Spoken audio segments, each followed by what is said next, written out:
بسم اللہ الرحمن الرحیم۔ السلام علیکم ورحمۃ اللہ وبرکاتہ۔ اسلامک ایجوکیشن کی جانب سے خوش آمدید۔ ایک دن حضرت عثمان غنی رضی اللہ تعالی عنہ نے نبی کریم صلی اللہ علیہ وسلم کی دعوت کی۔ جب نبی کریم صلی اللہ علیہ وسلم حضرت عثمان غنی رضی اللہ تعالی عنہ کے گھر کی طرف تشریف لے کر جا رہے تھے تو حضرت عثمان غنی رضی اللہ تعالی عنہ آپ صلی اللہ علیہ وسلم کے پیچھے پیچھے چل رہے تھے اور آپ صلی اللہ علیہ وسلم کے قدموں کی تعداد گن رہے تھے۔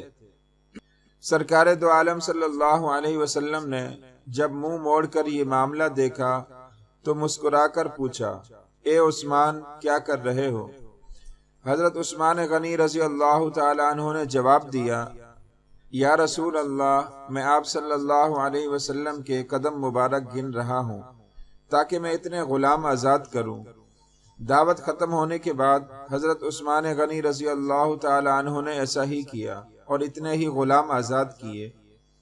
حضرت علی رضی اللہ تعالی عنہ اس دعوت سے متاثر ہوئے اور گھر آ کر حضرت فاطمہ رضی اللہ تعالی عنہا سے اس دعوت کا ذکر کیا۔ حضرت فاطمہ نے فرمایا، علی، اگر تم چاہتے ہو تو ٹھیک ہے، تم رسول اللہ صلی اللہ علیہ وسلم اور آپ کے اصحاب کو بلاؤ، میں دعوت کے لیے کچھ پکا لوں۔ حضرت علی رضی اللہ تعالی عنہ کے جانے کے بعد حضرت فاطمہ نے وضو کیا اور اللہ تعالیٰ کے حضور سجدہ ریز ہو گئی اور دعا مانگنے لگی، اے اللہ، تیری بندی فاطمہ نے تیرے حبیب محمد صلی اللہ علیہ وسلم اور ان کے اصحاب کی دعوت کی ہے، تیری بندی کا صرف اور صرف تجھ پر بھروسہ ہے، لہٰذا اے مالک و خالق، آج تو فاطمہ کی لاج رکھ لے اور اس دعوت کے لیے کھانوں کا انتظام غیب سے فرما۔ سیدہ رضی اللہ تعالی عنہ نے یہ دعا مانگ کے ہانڈیوں کو چولہوں پر رکھ دیا۔ اللہ کے فضل و کرم سے تمام ہانڈیاں رنگ برنگ کے کھانوں سے بھری پڑی تھی۔ جب سرکار دو عالم صلی اللہ علیہ وسلم اپنے اصحاب کے ساتھ تشریف لے آئے تو حضرت فاطمہ نے ہانڈیوں سے ڈھکن اٹھا کر کھانا ڈالنا شروع کیا۔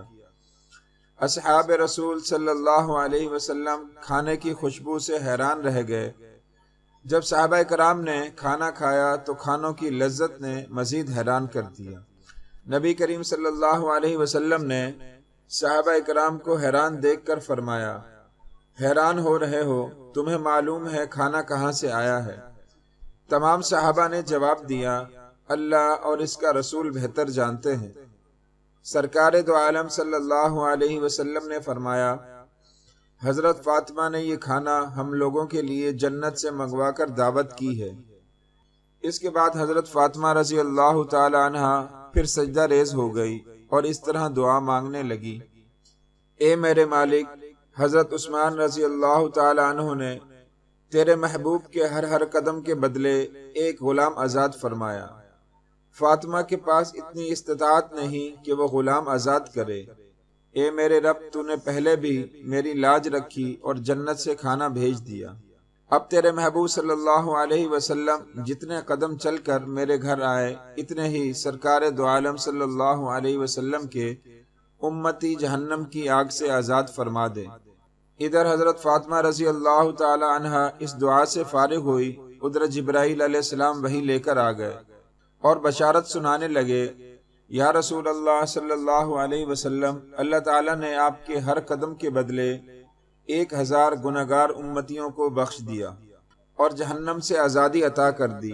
دعا ہے کہ اللہ رب العزت پیارے آقا صلی اللہ علیہ وسلم کی سچی محبت نصیب فرمائے اور پیارے آقا صلی اللہ علیہ وسلم کے نقش قدم پر چلنے کی توفیق عطا فرمائے، آمین۔